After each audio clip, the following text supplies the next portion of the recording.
তো এটা ছিল একটা বিহারি ব্রাইড। এখন সবাই এসে একজন একজন করে জাস্ট একটা ওয়াক করে ওই লাইনে দাঁড়িয়ে যাবে, তারপর একজন একজন করে কোশ্চেন্স জিজ্ঞেস করা হবে যে কে কীরকম সেজেছে, কি কালচার ওরা রিপ্রেজেন্ট করছে, কি ধরনের পোশাক পরেছে, আর এগুলোর নাম কি।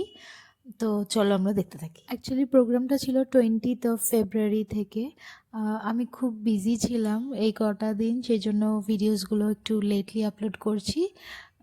But I hope you guys will enjoy watching this vlog. সবাই খুব সুন্দর করে সেজে এসেছিল। মুসলিম ব্রাইড সেজেছিল, খ্রিস্টান ব্রাইড সেজেছিল, মণিপুরি, অ্যান্ড এখানে একটা বেঙ্গলি ব্রাইড ছিল।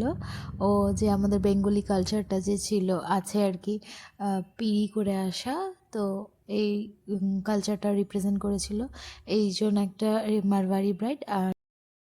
আর আমি যার সাথে আসলাম নবশ্রী, ও ফার্স্ট প্রাইজ পেয়েছে ব্রাইডাল কম্পিটিশনে, কারণ কি ও সব রিচুয়ালসগুলো খুব সুন্দর করে বলতে পেরেছিল, টিচার্সরা যা জিজ্ঞেস করেছিল। তো যেহেতু আমি ভিডিওটা লেটলি আপলোড করছি, তো প্রাইজ ডিস্ট্রিবিউশন অলরেডি হয়ে গেছিলো। বেঙ্গলি ব্রাইড যিনি পিড়ি করে এসেছিল সে সেকেন্ড হয়েছিল, আর থার্ডটা আমার মনে নেই। এটা একটা অ্যাসামিস ব্রাইড ছিল।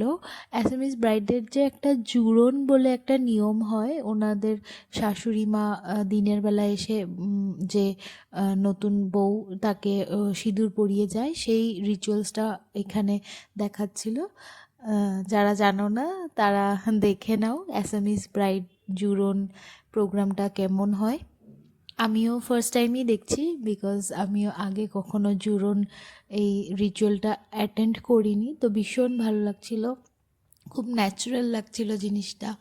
আমার যে ফ্রেন্ড আছে প্রিয়দর্শিনী, ও মাদার ইন লর রোল করেছিল, খুব সুন্দর করে করেছিল, খুব ভালো লেগেছে। তো আশা করছি তোমাদেরও ভালো লাগবে। আর এটা ছিল একটা মণিপুরি ব্রাইডের মর্নিং ব্রাইড। যেহেতু মণিপুরি ব্রাইডের অনেক কিছু থাকে, ড্রেসিং স্টাইল, তো এত কিছু সম্ভব না ক্যারি করা স্টেজের মধ্যে, সেজন্য ও মর্নিং ব্রাইডের সিন করেছিল। সো ভিডিওটা তোমাদের কেমন লাগলো অবশ্যই কমেন্টস করে জানিও।